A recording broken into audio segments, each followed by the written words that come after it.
ఏదైనప్పటికీ 4 గంటలకల్లా దీన్ని మనం ముగించుకుంటాం. దయచేసి అందరూ కూడా సహకరించండి, ఓపికగా ఉండండి. ఇంకెవరైనా క్రింద ఉంటే కనుక ఇది ఇక లాస్ట్ అనమాట, మీటింగ్ ముగించే టైం అయింది. మీ పనులు ముగించుకొని పైకి వస్తే మంచిది. ఆత్మీయంగా మీరు ఏదైనా మేలు పొందడానికి అవకాశం ఉంటుంది.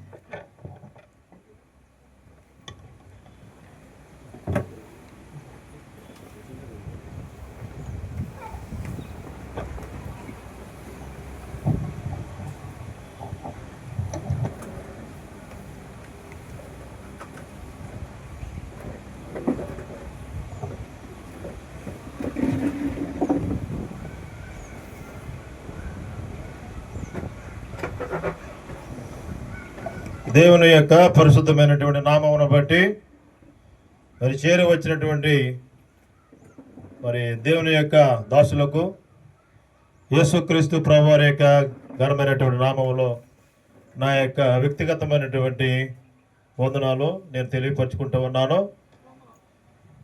దేవుడు ప్రభువారు నా హృదయంలో ఉంచినటువంటి తలంపు ఏంటంటే డిసిప్లిన్ ఉండాలి. మెయిన్ దేవుని యొక్క సన్నిధికి మనం రాగలిగినామంటే అందరూ కూడా స్విచ్ ఆఫ్ చేసేయండి. ప్రత్యేకంగా చెప్పనవసరం లేదు. తమ్ముడు చెప్పినాడు, అడిగినాడు ఏంటంటే, అన్న మరి మరి కూడిక అయిపోయిన తర్వాత ఏంటి, కృతజ్ఞత కూడిక అయిపోయిన తర్వాత ఏంటి, ఎట్లా అంటే తప్పకుండా సేవకులు కూడిక పెట్టాలి. కాబట్టి చెప్పినప్పుడు తమ్ముడు శిరస వహించినాడు అన్నమాట. దేవుని యొక్క సేవకులంగా ఒకరి మాట ఒకరు వింటూ దేవుని సేవించాలి. అది కాబట్టి మరి సేవకుల కూడికలో మాట్లాడేటువంటి ధన్యత ప్రభు నాకు ఇచ్చినాడు. అది పెద్ద మరి ఇక్కడ ఆ కూడిక చిన్నదవచ్చు, అయినప్పుడు కూడా దేవుడు యేసుక్రీస్తు ప్రభువారు నాకు ఇచ్చినటువంటి యొక్క మరి బాధ్యతను బట్టి, అవకాశాన్ని బట్టి దేవునికి వందనాలు నేను తెలియపరచుకుంటూ ఉన్నాను. మరి దేవుని యొక్క సేవలో ఉండవలసినటువంటి లక్షణము పని ఏంటంటే చాలా క్రమం అన్నమాట. దాంట్లో నుండి ఒక విషయము వాక్యం నేను పంచుకోవాలని ఇష్టపడతా ఉన్నాను. పేతురు రాసినటువంటి మొదటి పత్రిక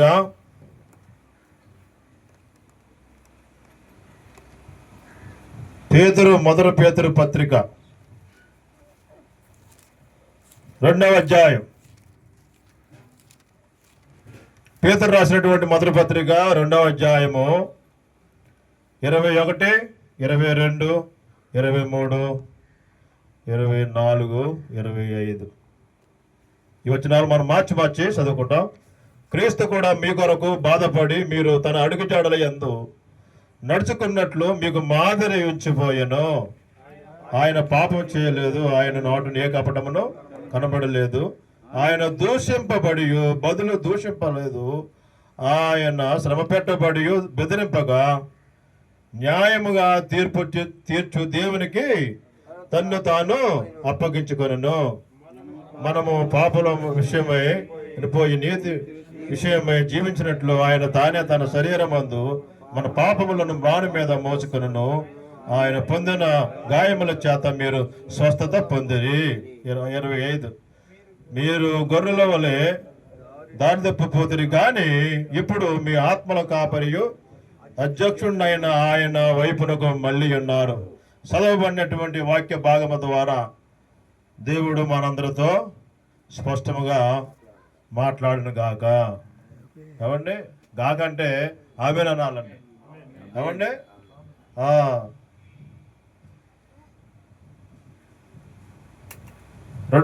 రెండవ సెషన్లో మరి దైవదాసుల కూడిక అంటే సగం మంది ఆబ్సెంట్ అయిపోయారు.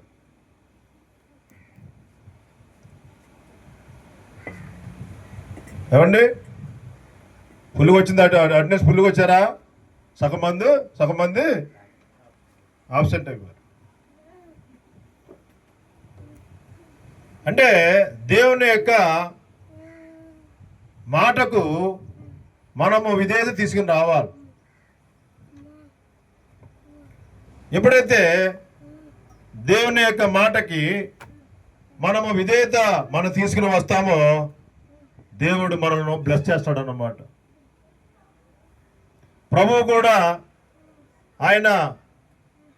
ఆయన దైవ మానవుడు, క్రీస్తు రక్షకుడు, ఎన్నో పేర్లు యేసుక్రీస్తు ప్రభు వారికి పెట్టబడ్డాయి. దాంట్లో భాగంగా ఇక్కడ చాలా ప్రధానమైనటువంటి శిష్యుడు పేతురు గారు. ఆయన ద్వారా ఎన్నో అనుభవాలు పేతురు గారు అనుభవించినాడు. ఎన్నో అనుభవాలు యేసుక్రీస్తు ప్రభు ద్వారా ఎన్నో అనుభవాలు ఆయన కలిగిన వాడిగా ఉన్నాడు. అన్నయ్య గారు మొదటి వర్తమానంలో యోహాను కుమారుడు అయిన సీమోను, నీవు వీళ్ళందరికంటే నన్ను ఎక్కువగా ప్రేమిస్తూ ఉన్నావా ప్రభు అడిగినాడు. అయితే పేతురు స్ఫూర్తిగా సమాధానం చెప్పగలిగినాడా? చెప్పలేదండి. అర్థమైందండి? చెప్పాడా? చెప్పలేదు. కారణం ఏంటన్నమాట? కారణం ఏంటి? ఎందుకొరకు చెప్పలేకపోయాడు ఆయన? దేవుణ్ణి తన యొక్క శిష్యుల్లో ఉన్నటువంటి వారందరిలో కల్లా ఆయనను ప్రేమించాలనేటువంటిది దేవుని యొక్క ఉద్దేశం. అంతే కదండి? యోహాను కుమారుడు అయిన సీమోను, వీరందరికంటే నన్ను ఎక్కువగా ప్రేమిస్తూ ఉంటే ఉన్నావా? వాస్తవంగా ప్రేమించి ఉండుంటే చెప్పి ఉండేవాడే, కానీ చెప్పలేకపోయినాడు. కారణం ఏంటన్నమాట? ఆ రకమైనటువంటి సంపూర్ణమైనటువంటి స్థితి ఆయనలో లేదు. తర్వాత సరి చేసుకున్నాడు, ఆ తర్వాత విషయం అనుకోండి. అంటే ప్రభువారు ఏదైనా ఒక విషయము ఆయన అడిగినాడంటే మనలో లోటు ఉందని మనము గమనించాలి. ఉట్టిన ఆయన ప్రశ్న వేయడు. ఆయన ప్రశ్న వేసినాడంటే మనం సరి చేసుకోవాల్సినటువంటి సంగతులు మనలో ఉన్నాయని మనము గుర్తించాలి. కాబట్టి ఇక్కడ వాక్య భాగంలో ఆ పేతురు ఏమి ఇక్కడ జ్ఞాపకం చేస్తూ వచ్చే విషయాన్ని మనం గమనించినప్పుడు, క్రీస్తు కూడా మీ కొరకు, మన కొరకు కాదు, మీ కొరకు. అర్థమైందమ్మా? మీ కొరకు ఆయన ఏం చేసినాడు? బాధపడ్డాడు. అదే క్రమములో మనం కూడా నడిపించబడతా ఉన్నాం. కారణం ఏంటన్నమాట? ప్రభువే చెప్పినాడు.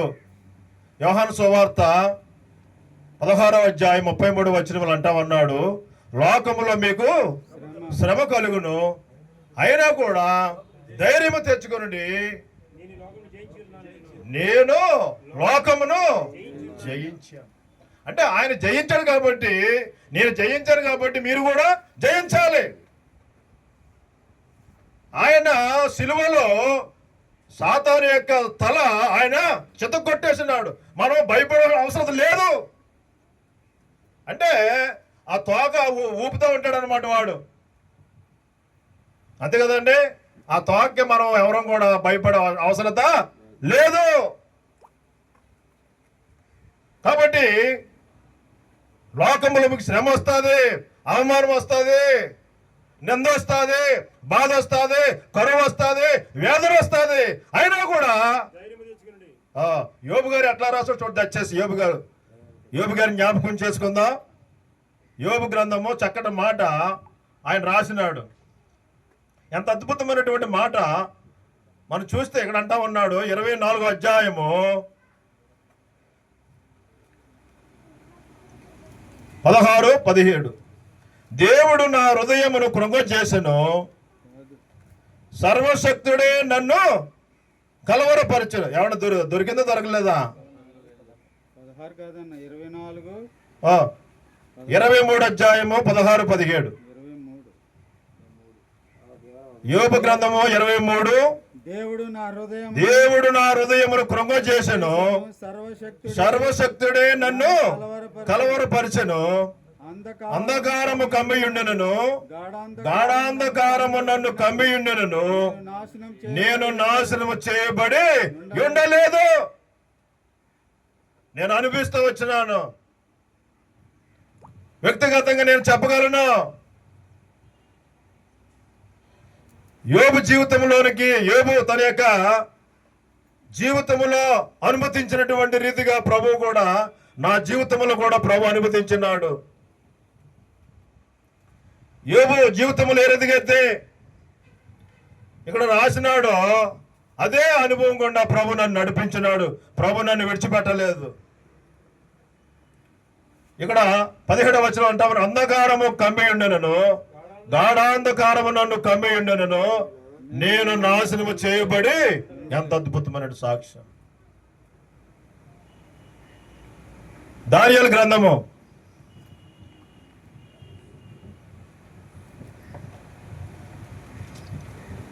రాజుగారు అంటా ఉన్నాడు, ఏమని అంటా ఉన్నాడు, అది మనకు కావాలి.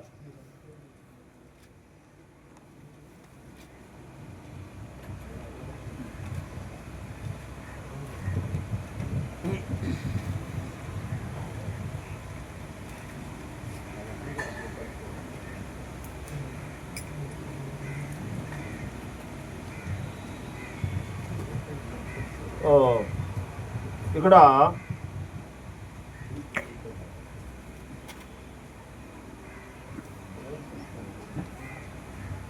6వ అధ్యాయం, దానియేలు గ్రంథము 6వ అధ్యాయము. చక్కటి సాక్ష్యము దానియేలు పొందుకుంటూ వచ్చినాడు. మన అన్నయ్యలు కూడా పంచుకోవడం కూడా జరిగింది ఉదయము. ఈ వాక్యం భాగంలో మనం గమనించినప్పుడు చూడండి, వచ్చేసి 20. అతడు గుహ దగ్గరకు రాగానే దుఃఖ స్వరముతో దానియేలును పిలిచి, జీవము గల దేవుని సేవకుడు అయిన దానియేలు, నిత్యము నీవు సేవించుచున్న నీ దేవుడు నిన్ను రక్షింపగలిగిన. ఏమండి, ఇది సాక్షి మనకు కావాలి. అందరితో పాటు కూడా మనం కూడా చనిపోయాం అనుకోండి, ఏమైనా ఉపయోగమా? ఏమైనా ఉపయోగం అండి? లేదు. దానియేలు తీసుకుని వెళ్ళి సింహాల బోన్లో పడవేశారు. అయితే సింహాల చేత ఆని మరి వచ్చేటువంటి ప్రమాదం నుండి దేవుడు రక్షించినాడా లేదా? దానియేలుని రక్షించకపోతే ఈ రోజు దానియేలు పరిశుద్ధ గ్రంథంలో ఉండేవాడు కాదు. మన యొక్క దేవుని యొక్క సేవా సందర్భాల్లో మనము సేవ చేసుకుంటూ వెళ్తున్నటువంటి సందర్భంలో దేవుడు మనతో కూడా రావాలి. అర్థమైందండి? ప్రభు అన్నాడు నాతో, మరి నీకంటే ముందుగా నా దూతను, అది సాక్ష్యం.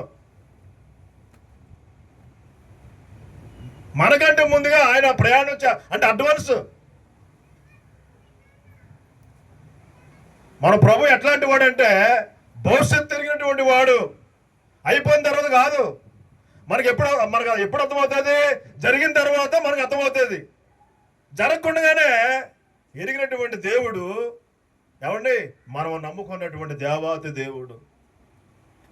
ఎంత అద్భుతమైనటువంటి సాక్ష్యం. దానియేలు వల్లే మనం కూడా, ఏమండి, దానియేలు రక్షించబడ్డా? రక్షించబడలేదా? రక్షణ పొందకుండా లేక బతికించేటు మరి ఆయన బ్రతకపోతే కనుక ఈ గ్రంథంలో దానియేలు ఉండేవాడు కాడు. కాబట్టి ఇక్కడ దేవుని యొక్క వాక్యం మనం చూస్తా ఉన్నప్పుడు తన యొక్క రిజల్ట్ ఏంటన్నమాట. 20 నేను చదువుతాను, గమనించండి. అందుకు దానియేలు, రాజు చిరకాలము జీవించును గాక, నేను నా దేవుని దృష్టికి నిర్దోషిగా ఎట్లా కనపడ్డాడు అన్నమాట దానియేలు. అంటే దేవుడు నిన్ను నన్ను కూడా ఆయన రక్షించాలంటే, గమనించండి, దేవుడు దేవాది దేవుడు యేసుక్రీస్తు ప్రభు నిన్ను నన్ను కూడా ఆయన రక్షించాలంటే మన యొక్క జీవితంలో ఏముండాలన్నమాట? అది కావాలి. దానియేలు ఏముంది? ఏమండి, నిర్దోషమైన ప్రవర్తన కలిగిన వారిగా మనం ఉన్నాడు అక్కడ. అందును బట్టి దేవుడు దానియేలుకి సహాయం చేసినాడా లేదా? ఎంత అటువంటి సాక్ష్యం ఈనాడు దేవుని యొక్క సేవలో ఉంటున్నటువంటి మనమందరం కూడా మరి పొందుకోవాలనే దేవుడు ఆశిస్తూ ఉంటూ ఉన్నాడు. వాక్య భావంలోనికి వచ్చినప్పుడు చూడండి, వచ్చేసి పేతురు రాసినటువంటి మొదటి పత్రిక 2వ అధ్యాయం నేను ముగించేస్తాను.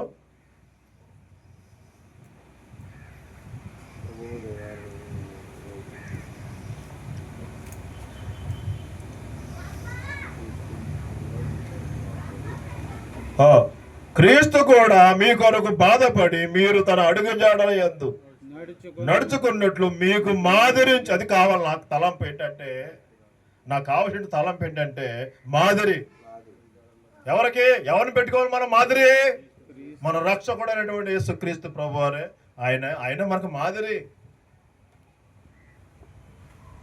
మన యొక్క సేవా జీవితంలో అనుభవాల్లో ఆ మాదిరి ప్రభువారు ఏ రీతికైతే అన్ని సందర్భాల్లో అంటే తల్లిదండ్రులకి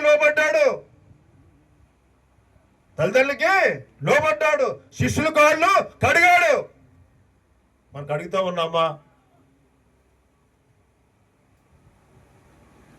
మనం కడుగుతా ఉన్నామా?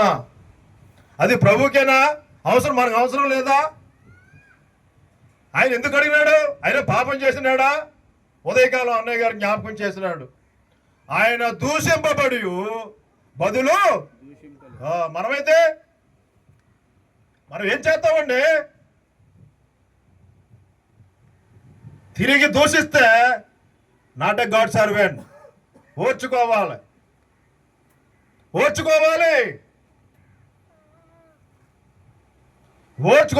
ఓర్చుకుంటేనే దేవుని యొక్క మహిమను మనం చూడగలము. మన యొక్క సేవా జీవితంలో దేవుని యొక్క కార్యాలు, దేవుని యొక్క అసమానమైన కార్యాలు సేవా జీవితంలో చూడాలంటే ఇటువంటి మాదిరికరమైనటువంటి మార్గములో మనము నడవలసినటువంటి వారుగా మనము ఉంటాం. ఆయన ఇక్కడ అంటా ఉన్నాడు 22, ఆయన పాపము చేయలేదు, ఆయన నాటును ఏ కపటము నువ్వు కనపడలేదంట. చూసారండి? అంటే వాళ్ళు ఏం చేశారన్నమాట? శాస్త్రులు పరిశీలన ఏం చేసినారు చెప్పండి? ఏం చేసినారు? ప్రభువాన్ని శ్రమ పెట్టారు, అవమానిస్తూ వచ్చారు, ఎప్పుడు దొరుకుతాడా అని కనపెడుతూ వచ్చారు. తన యొక్క సేవ తన యొక్క సేవ చేసుకుంటూ దేవుని యొక్క పనిలో ఉంటే శాస్త్రులు పరిసయ్యులు వారు చేసే పని ఏంటి? యేసుక్రీస్తు ప్రభువారు ఎప్పుడు దొరుకుతాడా? ఒకడు దొరికాడు. 12 మంది శిష్యులు ఒకడు దొరికాడు. దొరికిన తర్వాత మరి తన ద్వారా యేసుక్రీస్తు ప్రభువారు ఆ యొక్క సిలువకి వెళ్ళేటువంటి పరిస్థితి కనపడుతూ వచ్చింది. కాబట్టి చివరిగా దేవుని యొక్క వాక్యంలో మనం చూస్తా ఉన్నాము, ఆయన పాపము చేయలేదు, ఆయన నాటును ఏ కపటమును కనపడలేదు. మనకు కనపడుతుందా? మాదిరి అంటే ఇదండి.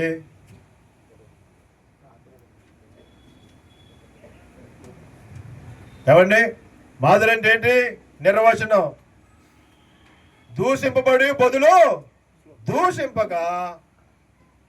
తర్వాత వచనంలో రాయబడింది 23, ఆయన దూషింపబడి బదులు దూషింపలేదు. ఆయన దూషింపబడి బదులు దూషింపలేదు. ఆయన శ్రమ పెట్టబడి బెదిరింపక న్యాయముగా తీర్పు తీర్చు దేవునికి తన్ను తాను అప్పగించుకొనెను. అర్థమైందమ్మా? ఎవరు సత్యం గారు అర్థమైందండి? అర్థమైందండి. మాట వినపడుతుందా? వినపడుతుందండి. ఏమేమి వినపడతా ఉంది? మాదిరి. అదేనా మాదిరి? మరి తగ్గించాడు మాదిరా? కంగారు పడకండి. ఇది దేవుని యొక్క స్వాధీనంలో మనం ఉన్నాం. ఓకే, చుట్టుపక్కల తర్వాత చూద్దాంలే అయ్యా, పని చూసుకో. కాబట్టి దేవుని యొక్క బిడ్డలారా, దేవుని యొక్క వాక్యం చూస్తున్నాం. మనం రోషం కలిగి జీవించాలి. సేవలో మనం ఏం కలిగి ఉండాలి బాబు? రోషం కలిగి ఉండాలి. ఏముండాలి? ఐజాక్ మనకి ఏముండాలి చెప్పు? ఆయనకి చూని పెడతాం కూడా ఆయనకి రాదు. కాబట్టి నేను ముగింపులో వస్తా ఉన్నాను. ప్రియమైనటువంటి దేవుని యొక్క బిడ్డలారా, దడదల వాళ్ళ లోకం వనకాల మనం చూస్తే మనం వణుకుపోవడం కాదండి చావా. మనం చూసి లోకం వణుకోవాలి. పెద్ద సిస్టమ్ పెట్టుకోతానంటే బాబు వద్దు, చిన్న పెట్టు చిన్న పట్టుకోమన్నాడు తమ్ముడు. బాబులు కూడదు. కాబట్టి ప్రియమైనటువంటి దేవుని యొక్క బిడ్డలారా, దేవుడు ఆయన దూషింపబడి బదులు దూషింపలేదు. కాబట్టి అదే క్రమంలో ఈనాడు మనమందరం కూడా నడిచినప్పుడు అన్నయ్య గారు జ్ఞాపకం చేశాడు అన్నమాట. పరలోకంలో మనకి బహుమానాలు, ఆయన చక్కటి వర్తమానం అన్నయ్య గారు చెప్పాడు. బహుమానం ఎక్కడండి? ఈ లోకం దెబ్బలు తింటేనే అక్కడ బహుమానం. అర్థమైందండి మీకు? శ్రమ ఎప్పుడు వస్తుంది బహుమానం మనకి? శుభ్రంగా మన ఆరోగ్యం కాపాడుకుంటూ ప్రభు దగ్గర బహుమానం ఏమి ఉండదు. ఇక్కడ దెబ్బలు తింటే అక్కడ బహుమానం మనకి. పౌలు గారు దెబ్బలు తిన్నాడా లేదా? తిన్నాడు. అదే మార్గంలో మనం నడవాలి. అయితే ప్రభునందు ప్రియమైనటువంటి దేవుని యొక్క బిడ్డలారా, మనలను మరణానికి దేవుడు మనల్ని అప్పగించడు. యోధాను అప్పగించేసినాడు. యోధాకి మారు మనసు తెచ్చుకోలేకపోయినాడు, పశ్చాత్తాపడలేకపోయినాడు, దేవుని యొక్క రాజ్యంలోనికి అతను ప్రవేశించలేకపోయినాడు. పేదరైతే పశ్చాత్తాపడ్డాడు, దేవుని కలుసుకునేటువంటి గొప్ప ధన్యకర జీవితంలోనికి పేదరు వెళ్ళగలిగినాడు. మొదటి పునాది రాయిగా అది. కాబట్టి ప్రియమైన దేవుని యొక్క బిడ్డలారా, ఆ రీతిగా మనందరిని కూడా ప్రభు సిద్ధపరచును గాక. ఆమేన్.